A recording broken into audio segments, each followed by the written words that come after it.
All right. Hello, everyone. Here we are. Sorry I'm a little bit late. Been having some difficulty getting the microphone to work. So if it's a little lower quality, I apologize. I'm having to use my microphone from my laptop.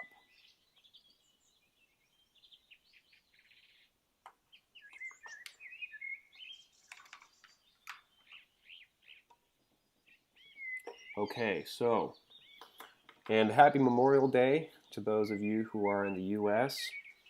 I'm going to be reading part of step 4.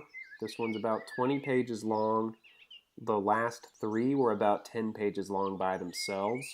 So this one I'm going to break into 2 videos. I think 10 pages each video will probably be what I'm going to do from here on out. All right, so let me just double check on the sound here just for a little bit. I think I might take out or lower the sound for the birds chirping in the background.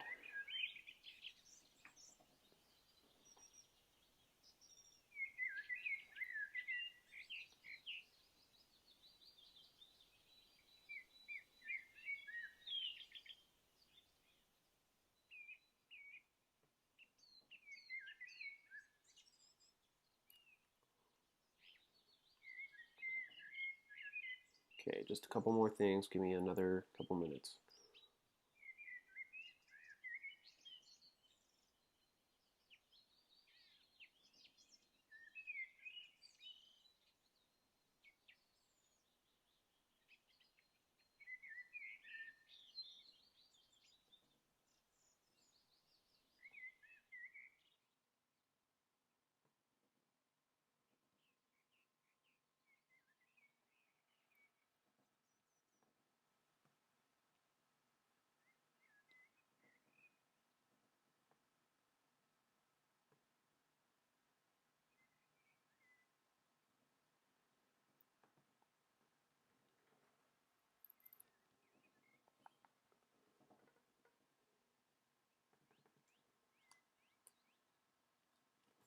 All right, let me make another announcement, and then we'll get started.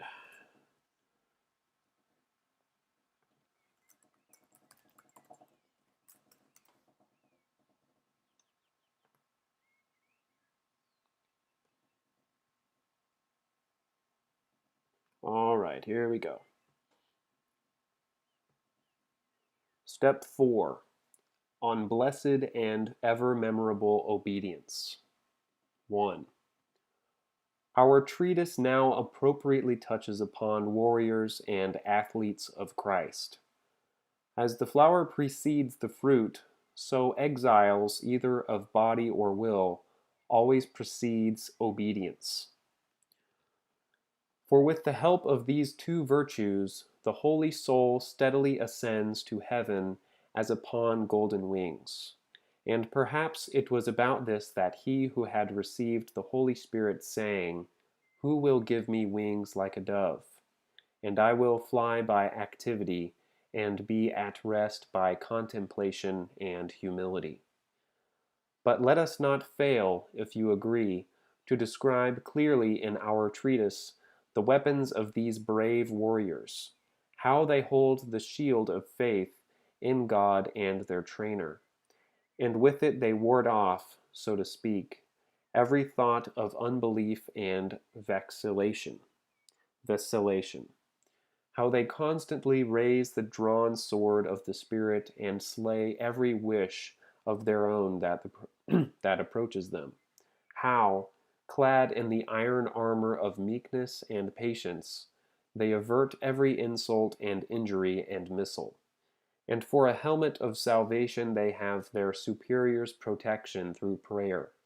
And they do not stand with their feet together, for one is stretched out in service, and the other is immovable in prayer.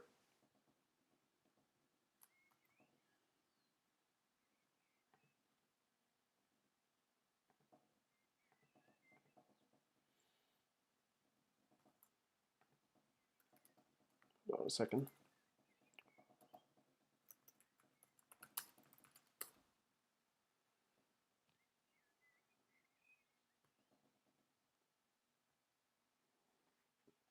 All right. Number 3. Obedience is absolute renunciation of our own life, clearly expressed in our bodily actions. Or, conversely, obedience is the mortification of the limbs while the mind remains alive. Obedience is unquestioning movement, voluntary death, simple life, carefree danger, spontaneous defense by God, fearless of death, a safe voyage, a sleeper's progress. Obedience is the tomb of the will and the resurrection of humility. A corpse does not argue or reason as to what is good or what seems to be bad. For for he who has devoutly put the soul of the novice to death will answer for everything. Obedience is an abandonment of discernment in a wealth of discernment. Number 4. The beginning of the mortification both of the soul's desire and of the bodily members involves much hard work. The middle sometimes means much hard work and is sometimes painless. But the end is insensibility and insusceptibility to toil and pain. Only when he sees himself doing his own will does this blessed living corpse feel sorry and sick at heart, and he fears the responsibility of using his own judgment. Number 5. You who have decided to strip for the arena of this spiritual confession, you who wish to take on your neck the yoke of Christ, you who are therefore trying to lay down your own burden on another's shoulders, you who are hastening to sign a pledge that you are voluntarily surrendering yourself to slavery, and in return want freedom written to your account, you who are being supported by the hands of others as you swim across this great sea, you should know that you have decided to travel by a short but rough way, from which there is only one deflection, and it is called singularity. But he who has renounced this entirely, even in things that seem to be good and spiritual and pleasing to God, has reached the end before setting out on his journey. For obedience is distrust of oneself in everything, however good it may be, right up to the end of one's life. 6. When, when motives of humility and real longing for salvation decide us to bend our neck and entrust ourselves to another in the Lord before entering upon this life, if there is any vice and pride in us, we ought first to question and examine, and even, so to speak, test our helmsman, so as not to mistake the sailor for the pilot, a sick man for a doctor, a passionate for a dispassionate man, the sea for a harbor, and so bring about the speedy shipwreck of our soul. But when once we have entered the arena of religion and obedience, we must no longer judge our good manager in any way at all, even though we may perhaps see him in some slight failings, since he is only human. Otherwise, by sitting in judgment, we shall get no profit from our subjection. 7. It is absolutely indispensable for those of us who wish to retain undoubting faith in our superiors to write their good deeds indelibly in our hearts and constantly remember them, so that when the demons sow among us distrust towards them, we may be able to silence them by what is preserved in our memory. For the more faith flourishes in the heart, the more alacrity the body has in service.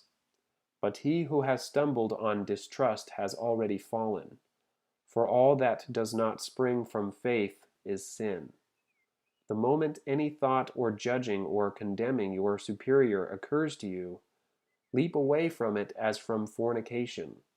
Whatever you do, give that snake no license, no place, no entry, no power. But say to that serpent, Listen, deceiver, I have no authority to judge of my superior, but he has been appointed to sit in judgment on me. It is not I who am to be his judge, but he is deputed to be mine. Get some water.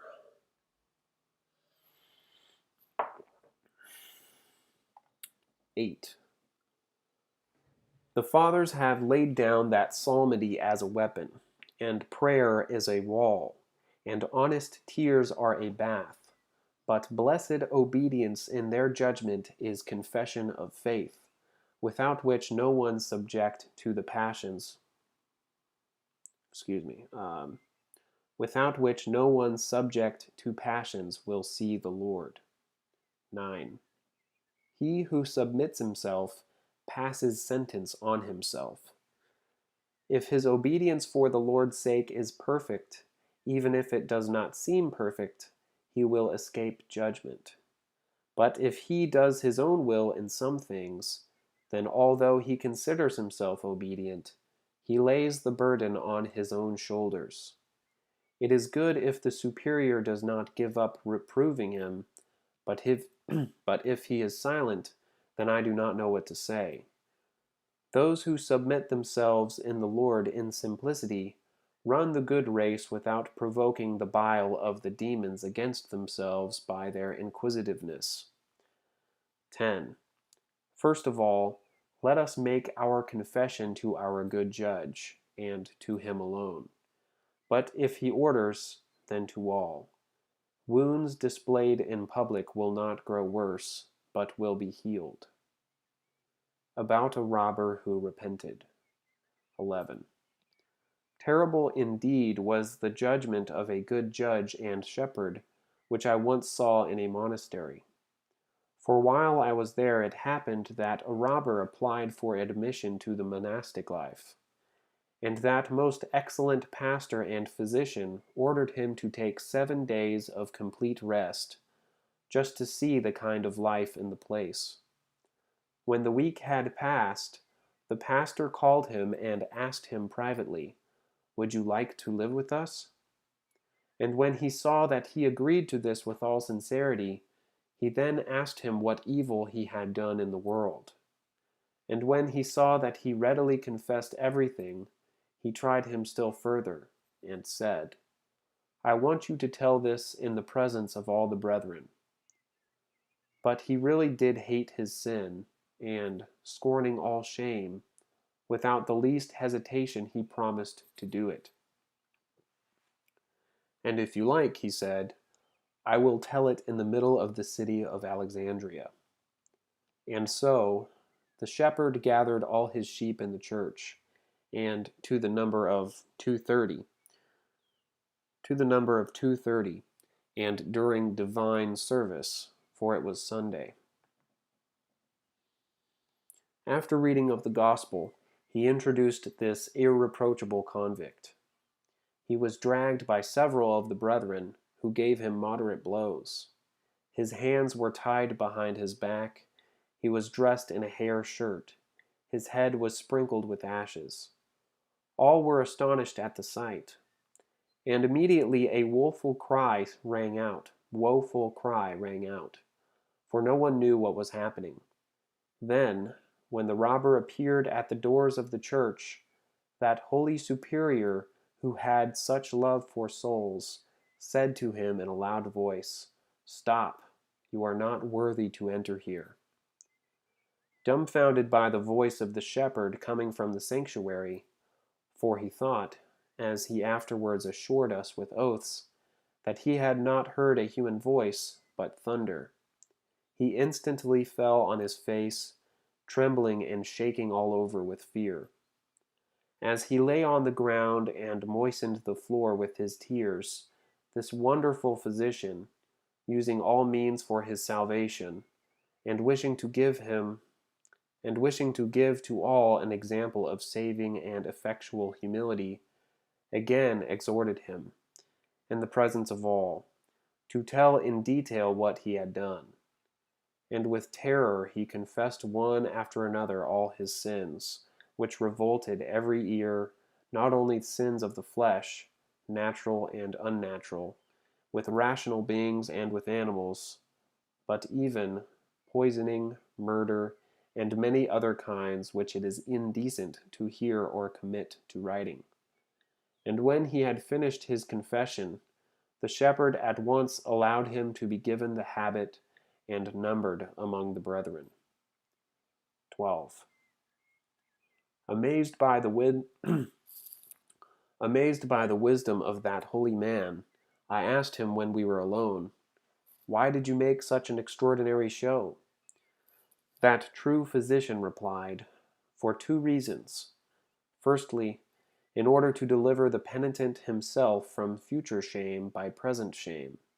And it really did that, Brother John. For he did not rise from the floor until he was granted remission of all his sins. And do not doubt this, for one of the brethren who was there confided to me, saying, I saw someone terrible holding a pen and writing tablet, and as the prostrate man told each sin, he crossed it out with a pen.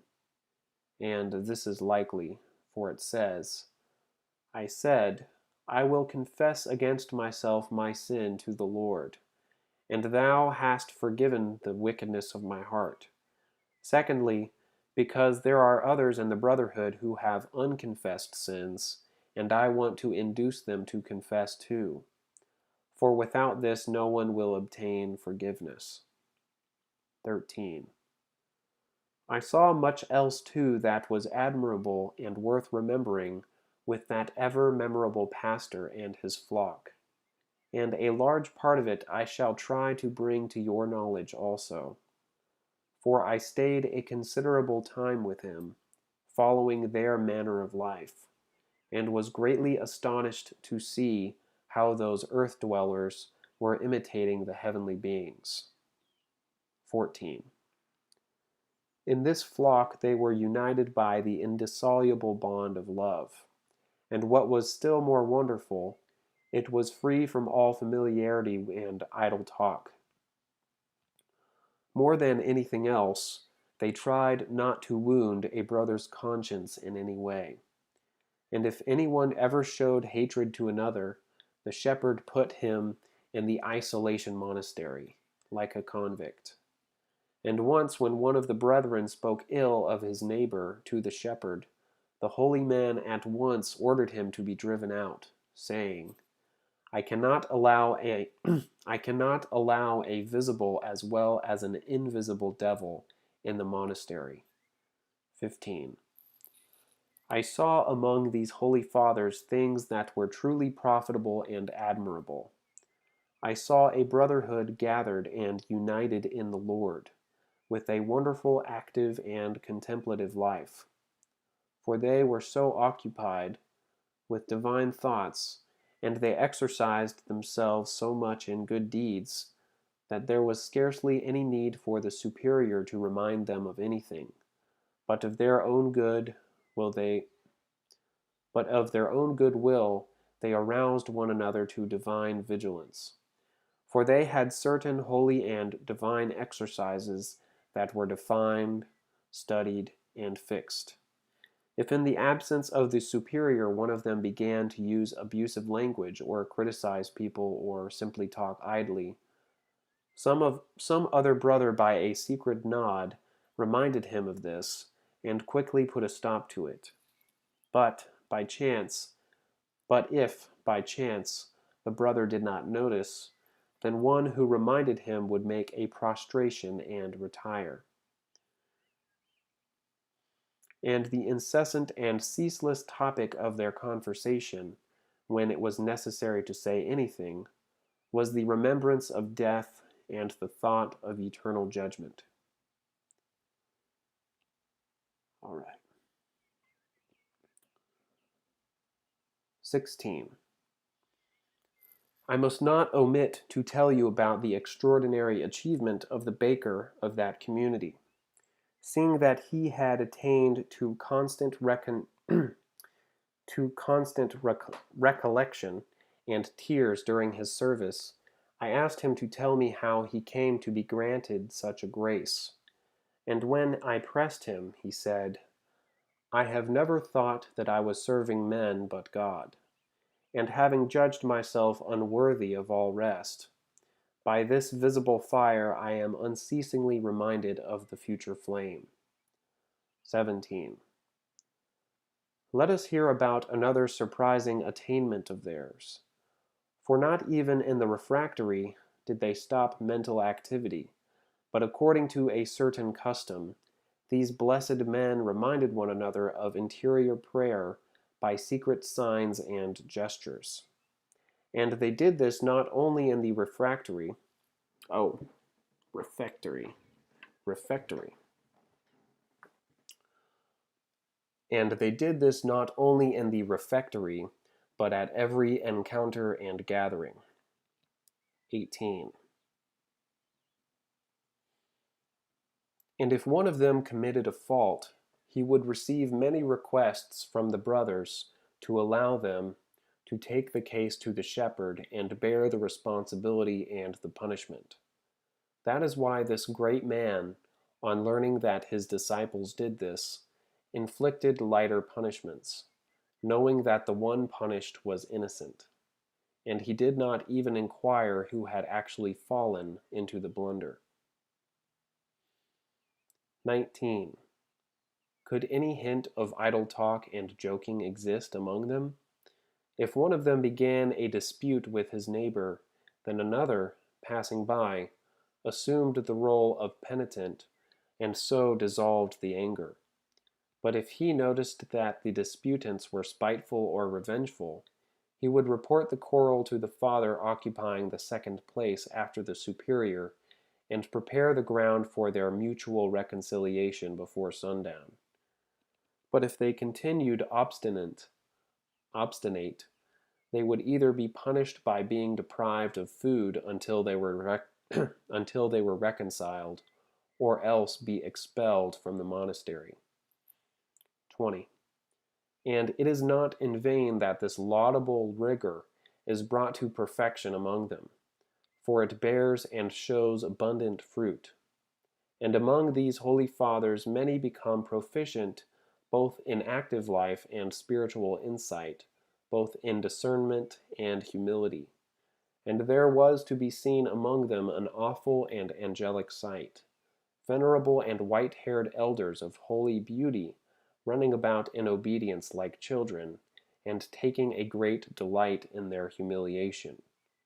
There I have seen men who have spent some 50 years in obedience. And when I asked them to tell me what consolation they had gained from so great a labor, some of them replied that they had attained to deep humility, with which they had permanently repelled every assault. Others had said that they had obtained complete insensibility and freedom from pain in calumnies and insults. 21.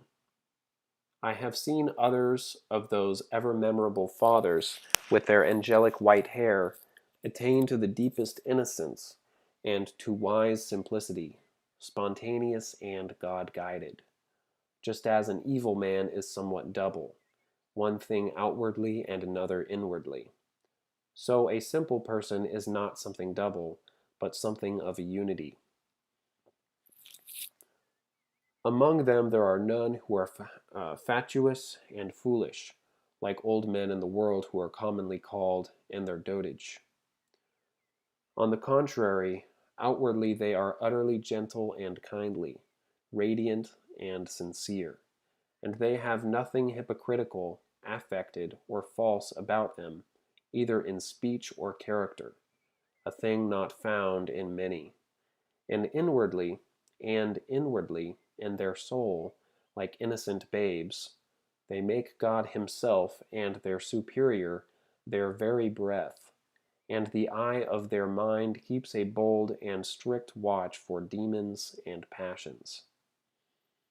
22. The whole of my life, dear and reverend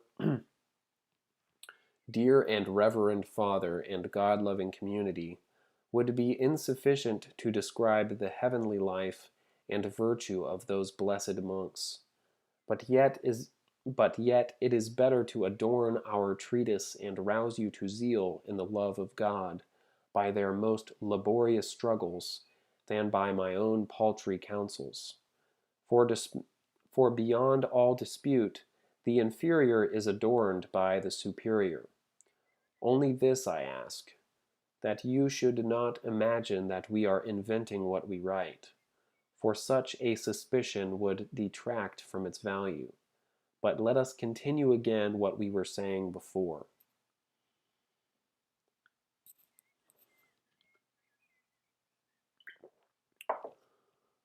About Isidore. 23. A certain man called Isidore, of magistrate's rank, from the city of Alexandria, had recently renounced the world in the above-mentioned monastery, and I found him still there. That most holy shepherd, after accepting him, found that he was full of mischief, very cruel, sly, fierce, and arrogant. But with human ingenuity, that most wise man contrived to outwit the cunning of the devils, and said to Isidore, "If you have decided to take upon yourself the yoke of Christ, then I want you first of all to learn obedience." Isidore replied, "As iron to the smith, so I surrender myself in submission to you, Holy Father."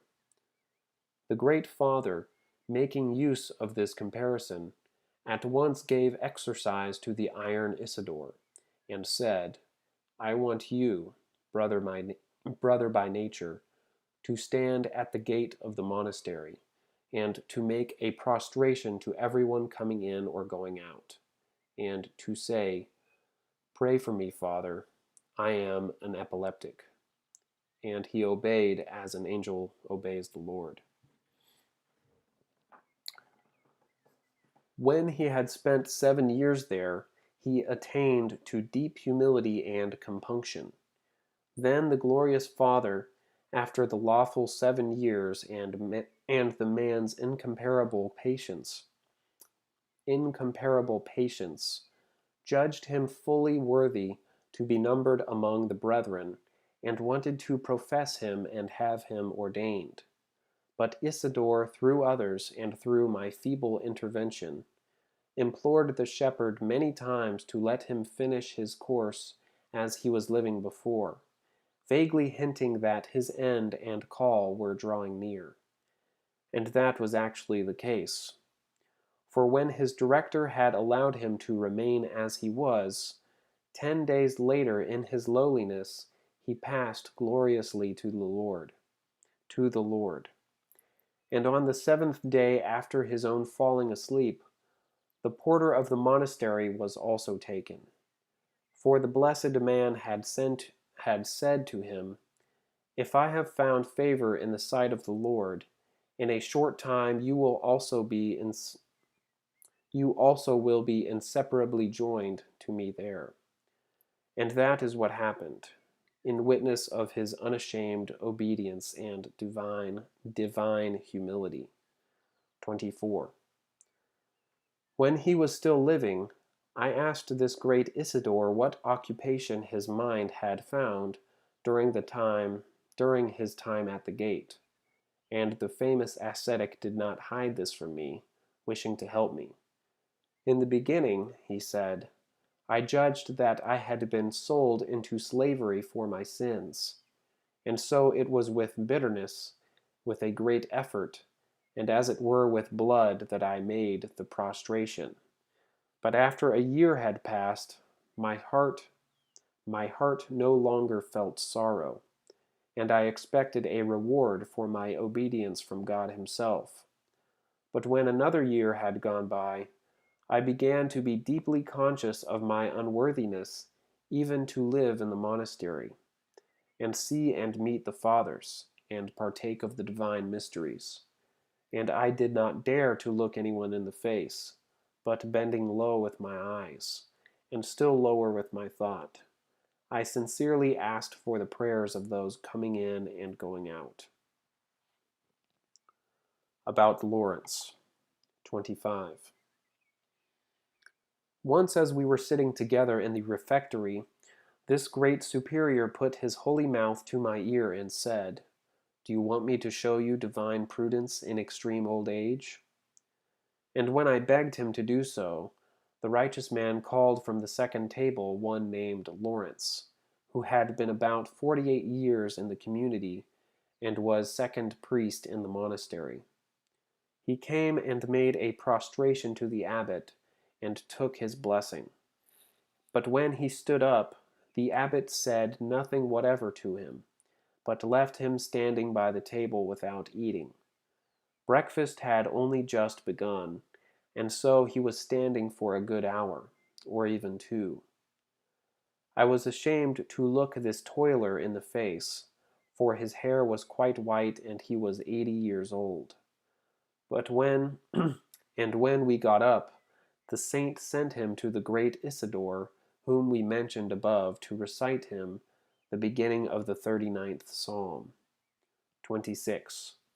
And I, like a most worthless person, did not miss the chance of tempting the old man.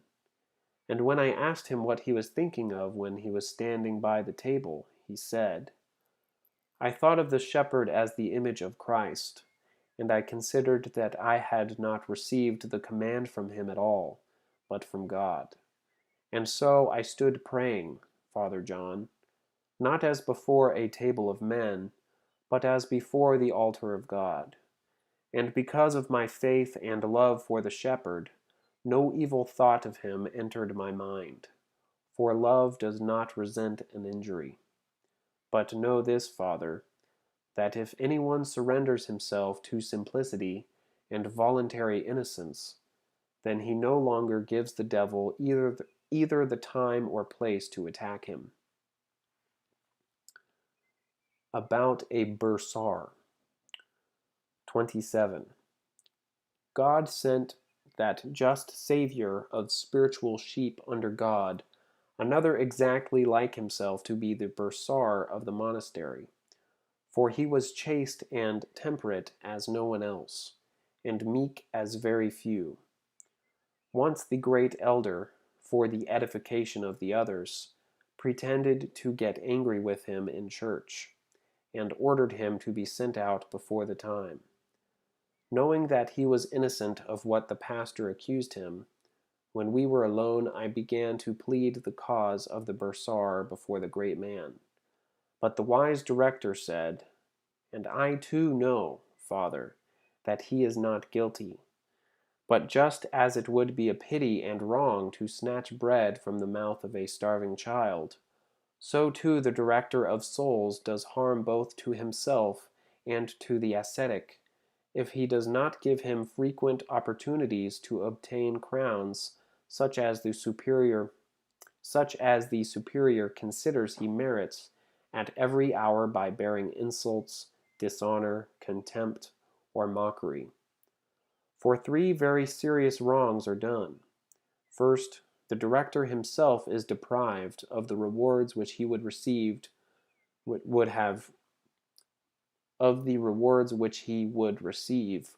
for corrections and punishments.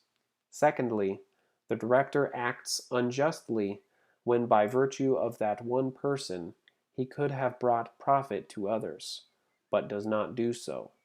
And thirdly, the most serious harm is that often the very people who seem to be the most hard-working and patient, if left for a time without blame or reproach from the superior as people confirmed in virtue, lose the meekness and patience they previously had.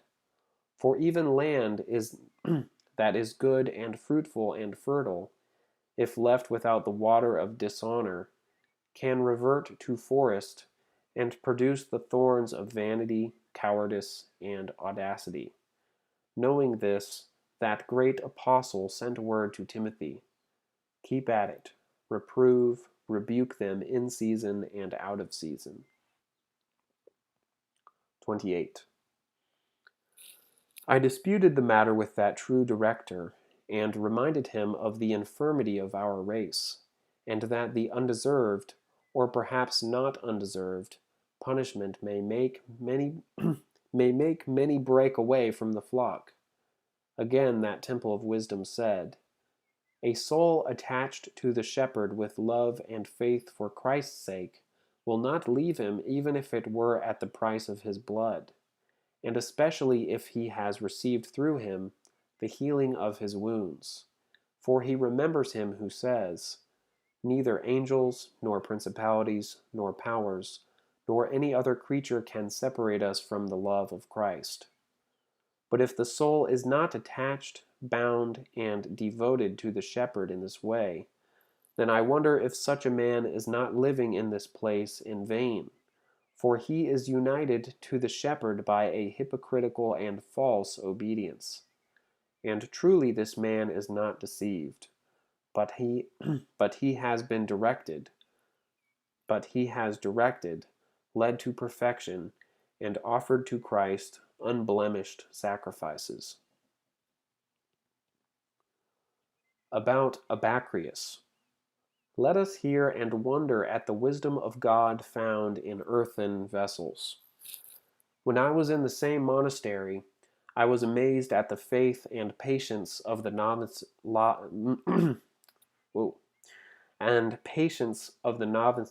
novices. Oof. I was amazed at the faith and patience of the novices, and how they bore rebukes and insults from the superior with invincible fortitude, and sometimes even expulsion, and endured this not only from the superior, but even from those far below him. For my spiritual edification, I questioned one of the brothers called Abacrius, who had lived 15 years in the monastery. For I saw that almost all greatly maltreated him, and those who served him drove him out of the refectory almost every day, because the brother was by nature just a little too talkative. And I said to him, "Brother Abacrius, why do I see you being driven out of the refectory every day, and often going to bed without supper?" He replied, "Believe me, Father, my fathers are testing me to see whether I am really a monk. But they are not doing this in real earnest.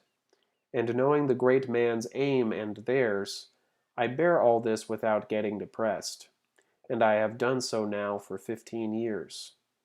For on my entry into the monastery they themselves told me that those who renounce the world are tested for 30 years. And rightly, Father John, for without trial gold is not purified." 30. This heroic Abacrius lived in the monastery for 2 years after my coming there, and then passed to the Lord.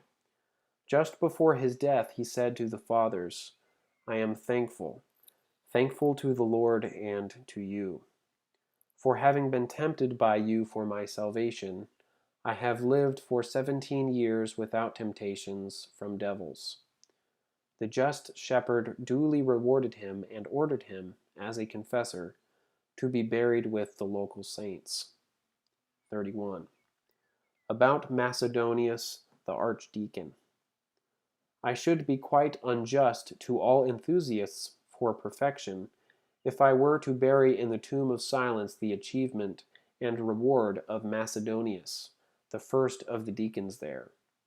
This man, so consecrated to the Lord,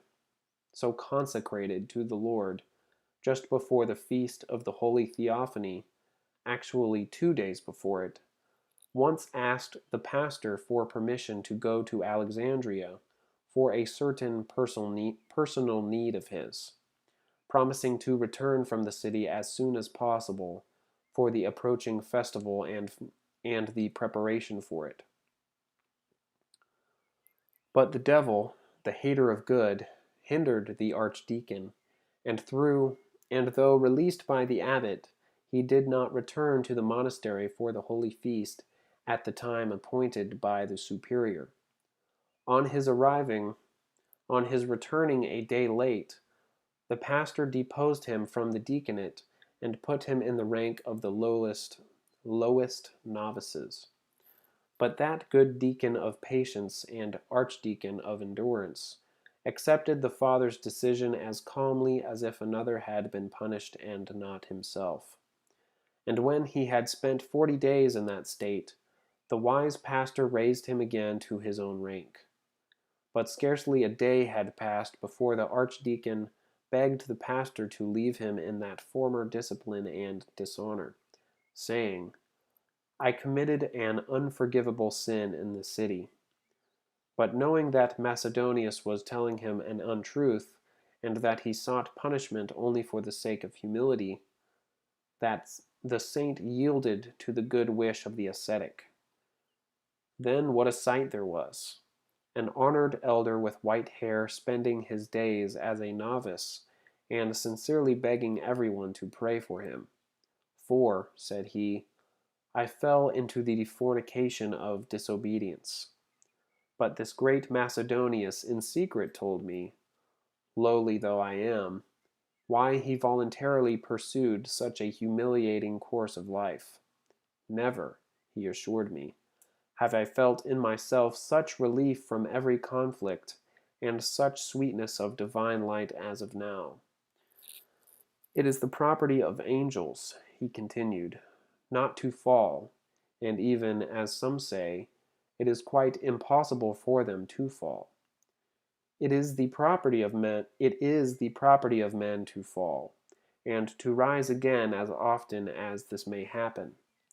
But it is the property of devils, and devils alone, not to rise once they have fallen. About a certain other brother. 32. A brother who was the bursar of the monastery confided this to me. When I was young, he said, and was looking after the cattle, I once had a very serious spiritual fall. But as it was never my habit to hide a snake in a hole in my heart, I caught it by the tail. And by the tail I mean the end of the business, and at once showed it to the physician. But with a smiling face, he struck me lightly on the jaw, and said to me, Go, child, and continue your work as before, without being afraid in the least. And accepting this with flaming faith, in the course of a few days I received the assurance of my healing, and continued my way with both joy and fear. 33. Every kind of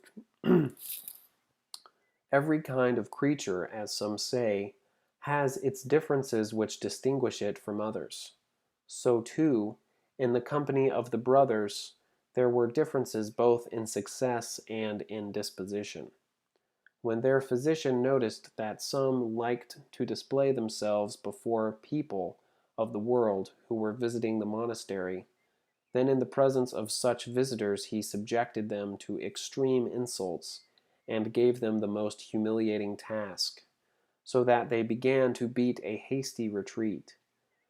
And the arrival of secular visitors proved to be their victory.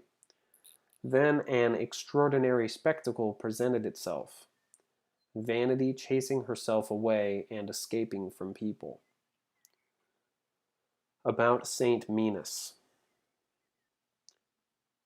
Minos. About Saint Minos. I don't know. 34. As the Lord did not wish to deprive me of the prayer of a holy father in the same monastery, a week before my departure, he took to himself a wonderful man called Minos, who occupied the second place after the superior, and had lived 59 years in the community, fulfilling all the various offices. On the third day, after the falling asleep of this holy man, When we had performed the customary rites over him, suddenly the whole place where the saint was resting was filled with fragrance. Then the great man allowed us to uncover the coffin in which he had been placed. And when this was done, we saw that fragrant myrrh was flowing like two fountains from his precious feet. Then the teacher said to all, "Look, the sweat of his toils and labors have been offered as myrrh to God and truly accepted." The fathers of that place told us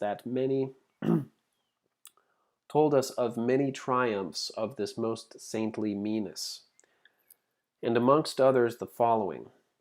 Once the superior wanted to test his God-given patience. In the evening Minos came to the abbot's cell, and having prostrated before the abbot, asked him as usual to give him instruction.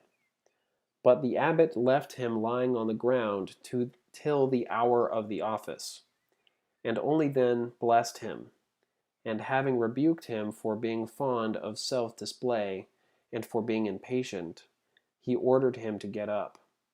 The holy man knew Minos would bear all this courageously, and therefore he made this scene for the edification of all. A disciple of Saint Minos confirmed what he was told about his director, and added, "I was inquisitive to know whether sleep overcame him while he lay prostrate before the abbot, but he assured me that while lying on the ground he had recited by heart the whole Psalter." 35. I must not fail to adorn the crown of this step with this emerald. Once I started a discussion on silence with some of the most experienced elders in the community. With a smile on their faces and in jovial mood, they said to me in a friendly way, "We, Father John, being material, live a material life, preferring to wage war according to the measure of our weakness, and considering it better to struggle with men who are sometimes fierce and sometimes penitent, than with demons who are continually raging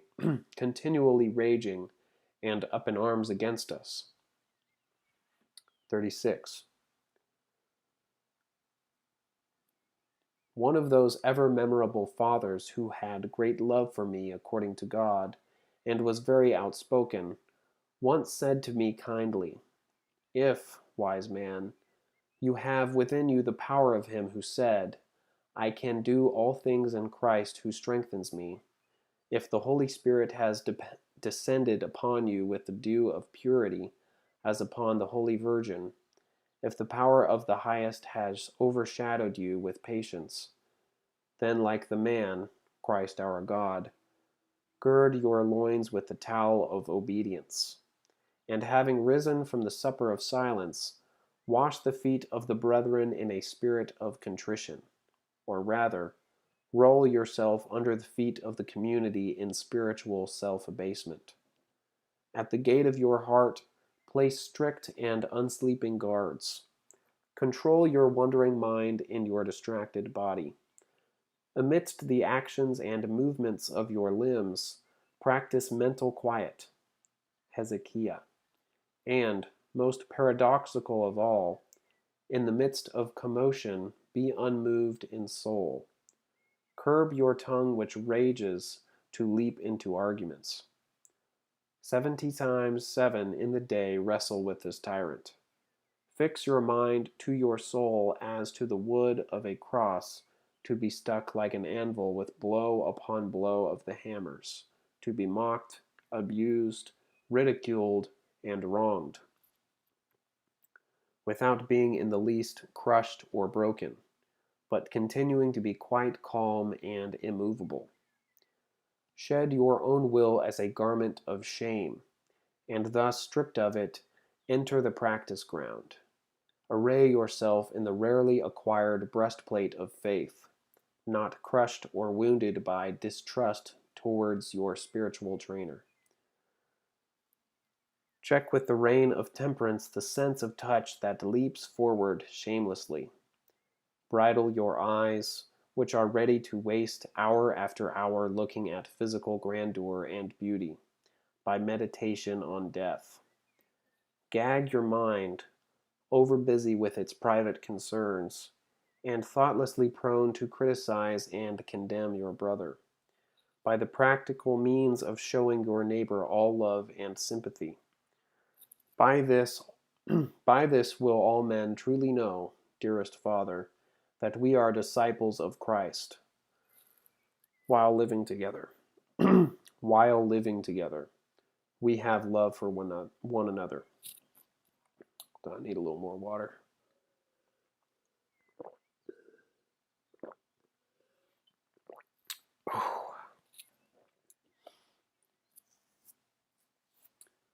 Come, come, said this good friend. Come and settle down with us, and for living water drink derision at every hour. For David, having tried every pleasure under heaven, last of all said in bewilderment, Behold, what is good, or what is beautiful. Nothing else but that brethren should dwell together in unity. But if we have not yet been granted this good, that is, such patience and obedience, then it is best for us, having at least discovered our weakness, to live apart far from the athletic lists, and bless the combatants, and pray they may be granted patience. I was won over to the good arguments of this most excellent father and teacher, who disputed with me in an evangelical and prophetic manner, or rather as a friend, and without hesitation I agreed to give the honors to blessed obedience.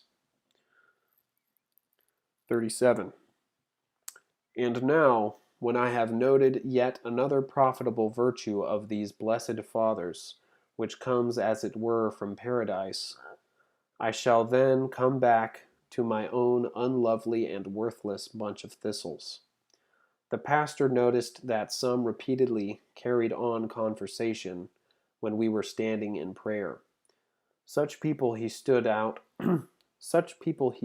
for a whole week by the church, and ordered them to make a prostration to everyone going in and out. And what was still more surprising, he did this even with the clergy, in fact, with the priests. 38. Noticing that one of the brothers stood during the psalm singing with more heartfelt feeling than many of the others, and that his movements and the changes of his face made it look as though he was talking to someone, especially at the beginning of the hymns, I asked him to explain what this habit of the blessed man meant. And knowing that it was for my benefit not to hide it, he told me, I have the habit, Father John, at the very beginning, of collecting my thoughts, my mind and my soul, and summoning them. I cry out to them, O come, let us worship and fall down before Christ, our King and God. Having 39. Having earnestly observed the activities of the brother in charge of the refectory, I saw that he always had in his belt a small book, and I learnt that he wrote his thoughts in it each day, and showed them all to the shepherd. And I saw that not only he, but also very many of the brethren there did the same, and this, as I heard, was by order of that great shepherd. 40. Once one of the brothers was expelled by him for slandering his neighbor to him, and calling him a windbag and gossip. The expelled man did not leave the gates of the monastery for a whole week, begging to be granted entry and forgiveness. When that lover of souls learnt of this, and heard that this brother had had nothing to eat for 6 days, he told him, If you have a resolute desire to live in the monastery, I will degrade you to the rank of a penitent. And when the penitent gladly accepted this, the pastor ordered him to be taken to the separate monastery for those who were mourning over their falls, and this was done. But since we have mentioned that monastery, I shall now speak about it briefly. 41. At a distance of a mile from the great monastery was a place called the prison, deprived of every comfort. There neither smoke, nor wine, nor oil in the food, nor anything else could ever be seen but only bread and light vegetables. Here the pastor shut up, without permission to go out, those who fell into sin after entering the brotherhood, and not all together, but each in a separate and special cell, or at most in pairs. And he kept them there until the Lord gave him assurance of the amendment of each one. Over them he placed the sub-prior, a great man called Isaac, who required of those entrusted to him almost unceasing prayer. And to prevent despondency, they had a large quantity of palm leaves. Such is the life, such is the rule, such is the conduct of those who truly seek the face of the God of Jacob. 42. To admire the labors of the saints is good. To emulate them wins salvation. But to wish suddenly to imitate their life in every point is unreasonable and impossible. 43. When we are bitten by remorse, let us remember our sins until the Lord, seeing the force of our efforts, the efforts of those who do violence to themselves for his sake, wipes out our sins and transforms the sorrow that is gnawing our heart into joy. For it is said, according to the multitude of my sorrows in my heart, thy consolations have gladdened my soul. At the right time let us not forget him who said to the Lord, O how many troubles and evils hast thou shown me! Yet thou didst turn and revive me, and from the depths of the earth after I had fallen, again thou broughtest me up. All right, good to see you guys. Checking to make sure everything's good. You're very welcome, Sebastian. And Ezra Pound did nothing wrong. Yeah, thank you very much. You're welcome. All right. 44. Blessed is he, though maligned and disparaged every day, masters himself for the Lord's sake. He will join the chorus of martyrs and boldly converse with the angels. Blessed is the monk who regards himself as hourly deserving every dishonor and disparagement. Blessed is he who mortifies his will to the end, and leaves the care of himself to his director in the Lord. For he will be placed at the right hand of the crucified. He who will not accept a reproof, just or unjust, renounces his own salvation. But he who accepts it with an effort, or even without an effort, will soon receive the remission of his sins. 45. Show God in spirit your faith in your spiritual Father and your sincere love for him, and God in unknown ways will suggest to him that he may be attached to you and kindly disposed towards you, just as you are well disposed towards him. 46. He who exposes every snake shows that he has real faith, but he who hides them will wander in trackless waste. 47. A man will know his brotherly love and his genuine charity when he sees that he mourns for his brother's sins and rejoices at his progress and graces. 48. He whose will and desire in conversation let me read that again. He whose will and desire in conversation is to establish his own opinion, even though what he says is true, should recognize that he is sick with the devil's disease, And if he behaves like this only in conversation with his equals, then perhaps the rebuke of his superiors may heal him. But if he acts in this way even with those who are greater and wiser than he, then his malady is humanly incurable. 49. He who is not submissive in speech clearly will not be so in act either. For he who is unfaithful in little is also unfaithful in much, and is intractable. He labors in vain, and he will get nothing from holy obedience but his own doom. 50. If anyone has his conscience in the utmost purity in the matter of obedience to his spiritual father, then he daily awaits death as if it were sleep, or rather life, and is not dismayed, knowing for certain that at the time of his departure, not he, but his director, will be called to account. 51. If anyone receives voluntarily some task from his father, and in doing it suffers a stumble, he should not ascribe the blame to the giver, but to the receiver of the weapon. For he took the weapon for battle against the enemy, but has turned it against his own heart. But if he forced himself for the Lord's sake to accept the task, though he previously explained his weakness to him that gave it, let him take courage. For though he has fallen, he is not dead. 52. I have forgotten to set before you. Sorry about that. I have forgotten to set before you, my friends, this sweet bread of virtue.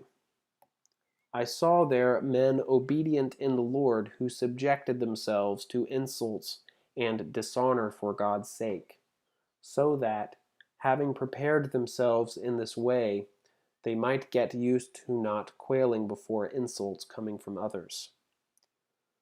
By resolving to make one's own confession, the soul is thereby held from sinning as by a bridle. For what we do not confess, that we do fearlessly as though in the dark. 54. When in absence of the superior, we imagine his face and think that he is always standing behind us, and avoid every meeting or word or food or sleep, or anything else that we think he would not like, then we have really learnt true obedience. Base-born children regard the absence of their teacher as a joy, but legitimate ones think it a loss. 55. I once asked one of the most experienced fathers, and pressed him to tell me how humility is obtained by obedience. He said, "The obedient man who has discernment, even if he raises the dead and receives the gift of tears and freedom from conflict, will still think that it is